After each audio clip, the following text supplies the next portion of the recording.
Hello, welcome to my channel. My name is Jenny. I'm from Jenny Card Designs. My YouTube channel contains content that is intended to share paper crafting, tutorials, and inspiration with all of you. These are solely my own ideas and inspiration. I hope that you enjoy.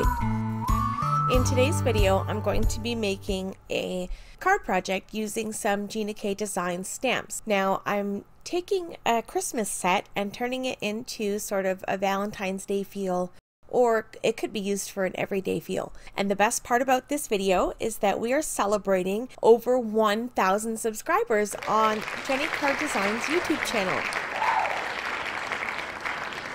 So thank you so much for all of you for being here with me and following along with my card making journey. For the likes, the subscribes, the comments, I truly appreciate all of it. So much so that I'll be doing a giveaway at the end of this video. So stay tuned. I hope you enjoy this card project. So let's get into it. Okay, so we have an array of products on screen here. Starting with some Gina K Designs ink pads, some VersaFine ink, some Glitz glitter gel, and a spatula for that. I've got an anti-static powder bag for embossing, a mini MISTI, and I've got some stamp sets here. I've got the Gina K Designs heart stamps and the Christmas silhouette stamp and die set. This is a stamp set that I'll be giving away at the end of this video. Thank you for subscribing. So stay tuned to the end of this video on how to win this stamp set. And then I've got a stencil here as well. I'll grab, I don't remember the name of that off the top of my head, but I'll grab that and list that for you on screen here. I've got a couple of pieces of pink cardstock, and I've got some black cardstock as well. So I've got some frog tape here. This is just a delicate painter's tape. It's a very low tack tape. So I'll grab a few pieces of that, and I'm going to tape my cardstock to my craft mat, and then I'll tape my stencil to the craft mat as well, and I'll get it positioned where I want it. I still haven't quite decided what I'm doing. I move it around quite a bit until I figure out where I want it to be, and then I will go ahead and tape this down at some point. There we go. Tape. Bing, bang, boom. Okay. Now let's get that Glitz glitter gel out. So whenever you pull this gel out, you want to give it a good mix because the gel sort of separates from the sparkle when you haven't used it for very long.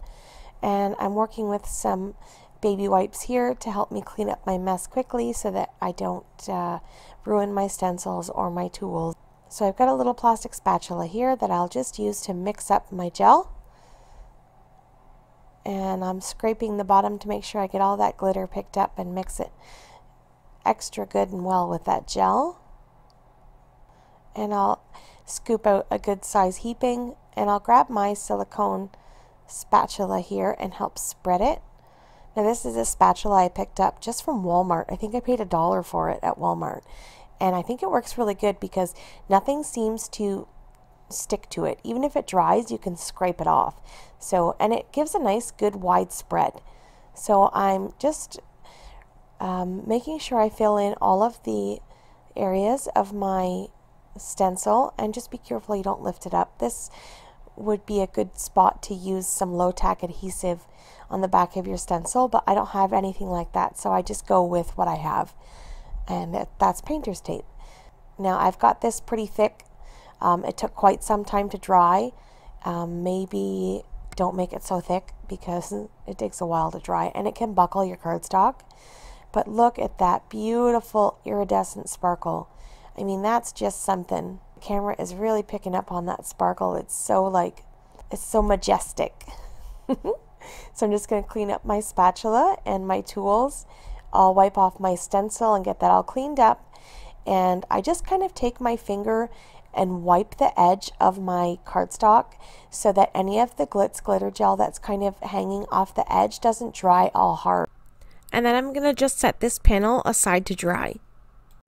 So once everything's cleaned up, we're going to move over to the mini MISTI, and I've got a piece of cardstock loaded up in there, and I'm going to grab the Christmas silhouette stamp set, and I'm going to pull out these flowers inside of there. Now they're supposed to be poinsettias, but I really feel like they can be used for any sort of floral design. I think they're super cute. And I'm going to use my Gina K Designs premium dye ink pads here, and I'm starting off with Innocent Pink, and I'm just going to ink up these flowers, and I'll stamp them. And I'm going to stamp them twice because my Innocent Pink ink pad is a little dry, so I just want to make sure I get a nice saturated color. Then I've got the Dusty Rose ink pad and a sponge dauber, and I'm just going to pick up a little bit of that ink and pat down in the center of my flowers just to create a little bit of depth. So I do that a couple of times, and then I decide to pull in a third color. I bring in the Bubblegum Pink ink, and then I'm happy with that. I like the dimension and depth that that creates. So I'm going to do the exact same thing, flip my cardstock over and do the same process for 2 more flowers. So we're just basically creating some deeper concentrated colors and a little bit of variation from the center out. And the ink blends together nice and smooth, and it creates a really nice impression. So I'm really super happy with that. And now we'll continue on with the next images for this card. I've picked out a couple of the birds from this stamp set, and I'm going to stamp them with my Onyx Black ink, my VersaFine ink. So I'm going to stamp those a couple of times because I want them to be really dark, super dark black silhouettes. Now I used the VersaFine because I was planning on embossing them. I was just fine with the way they turned out, so I thought they didn't really need that extra step. So here's a close-up look at our finished birdies and flowers. So I've got the words from the Heart stamp set that says, "I love you with all of my," and I'm going to stamp that on black cardstock using some Alabaster ultra-fine white embossing powder. And I'll use my anti-static powder bag on my cardstock. I'll use my Gina K Designs embossing and watermark ink, and I'll stamp my little sentiment, and I'm going to do it twice to make sure I get everything. This is the first time I've used these words, so I want to make sure that I don't miss any of the detail in the words. So I'll stamp those down, and then I'll pour my embossing powder over a scrap piece of paper over my stamped words and tap off any of the excess, making sure that there are no stray bits. I'll flick the cardstock gently and blow on it, and then I'll put my embossing powder back into the jar so that I don't blow it all over my desktop with my heat gun, because I haven't done that before. Let's pull in the heat gun, and I will melt the embossing powder until everything is smooth and melted, and making sure I don't hold it too long because I don't want to burn the embossing powder. Once my sentiment is all smooth and melted, I'm going to take my Tim Holtz trimmer, and I'm going to trim out my sentiment. I'm just lining up the bottom of my words to the edge of my trimmer guide there. It helps me to create a nice sentiment strip that's nice and straight and tiny without having to really work too hard.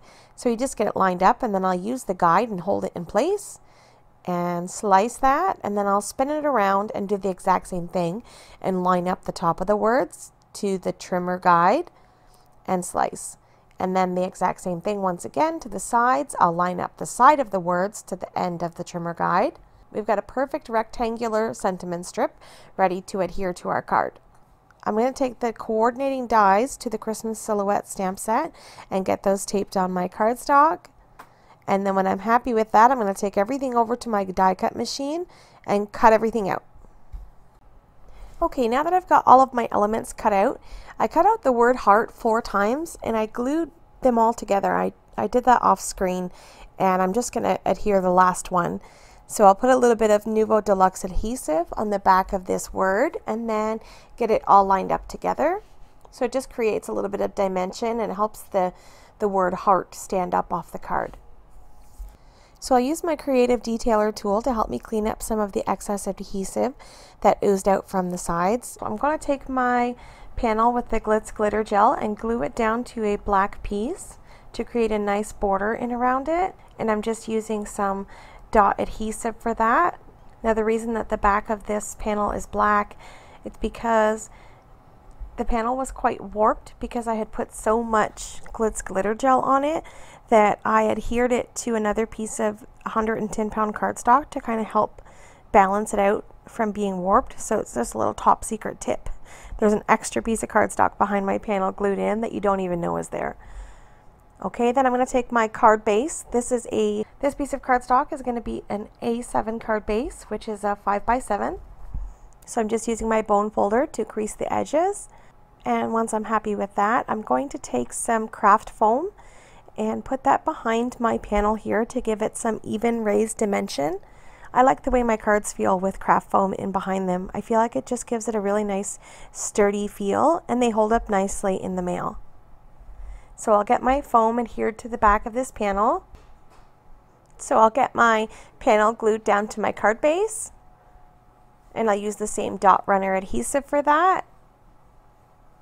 Okay, so once that panel's adhered to my card base, I'm going to pull in my elements and get everything glued down. I'll start with the sentiment strip that it says, "I love you with all of my," and I just want to figure out where I want to place that on my card. So once I've got my placement all figured out, I'll get all of my elements adhered down to my card base. So we've got multiple layers of dimension with the foam in behind the panel and with the Glitz glitter gel, and then some foam underneath the sentiments, a stacked up word. And that's it. So we have a very basic color palette, white, black, and pink, and a bunch of texture and sparkle and dimension to really create a fun looking card. And again, this is a Christmas stamp set that we've used for this card today, so it just kind of shows you the versatility. Take a look at some of the other stamps you've got in your stash and see how you can repurpose them for other seasons rather than just Christmas or whatever the case may be. Next up, we'll be making the envelope that matches this card. And as I mentioned previously, this is a 5x7 card, so we'll need a 5x7 envelope. Now, I've got some free downloadable templates. These are a PDF file that show you how to create an A2 envelope or an A7 envelope using a standard 8.5x11 sheet of cardstock and just some basic tools. If you haven't had a chance to check out that video, I will link to it on screen here in the top right corner. I have a whole series of card making basics. Every Monday I have a new video that kind of walks you through for beginners and for intermediate and expert crafters. It's a little bit of information for everybody. So once again, every Monday I come out with a new video, and each week it's something different. So I have a playlist here. I'll link to that as well in the top right corner. These videos are jam-packed full of information. I hope that you might be able to learn something from them. So I've got this gem container full of jewels, and in my husband's words, these are glittery gems to make them nice and purty. So I just pick out a couple of those gems and add them to my little pink flowers, and then this card will be done. Okay, so let's make this envelope. Here's my PDF template that I've got, and I'll link it in the description down below where you can download this template for free. And it's basically got 6 steps and measurements to create an A2 size card base or an A7 size card base. So I'm going to use my scoreboard for this envelope, and I'm going to score it at 1/2 inch and 8 inches, and then I'm going to flip my cardstock and score at 2 1/4 inches and then 7.5 inches. And everything is listed on that template to show you step by step. And I'll also list to the video where I go a little bit more in depth and a little bit slower on this envelope so that you can follow along more easily, and I explain things a little bit better. So basically we're just going to follow all 6 steps, and in that little PDF there's little red guides on each step. So the red outline is what you should be doing for that step. So for this step, we're going to cut off the corners, and then next we will angle cut each of the little edges. And if you're not sure what I'm talking about, just refer to the PDF guide and you'll be able to see. It's very simple and easy to follow. And then next we'll round the corners and crease all of the edges, and then add the adhesive to close up this envelope.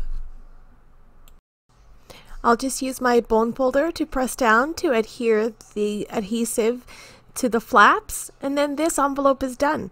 This is a perfect A7 size envelope, coordinating with the card base that we made in the same color cardstock. Now for both the envelope and the card base, I use the same 110 pound cardstock. It's really nice to have a coordinating envelope that is an exact match to your card. And then so I just adhere my little Handmade by Me sticker to the back of all of my handmade cards, and then slip this little beautiful card inside of this envelope, and it's ready to go to its recipient. Here's a close-up look at our finished card project with all of its sparkle and shine. I hope that you've enjoyed this tutorial here today. Now here is the best part of today's video. I will be giving away a brand new copy of the Christmas Silhouette stamp set, and along with its coordinating die set.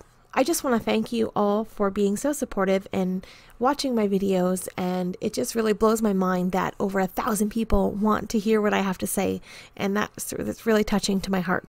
So to thank you, I want to give a copy of this stamp set to one of you lucky viewers.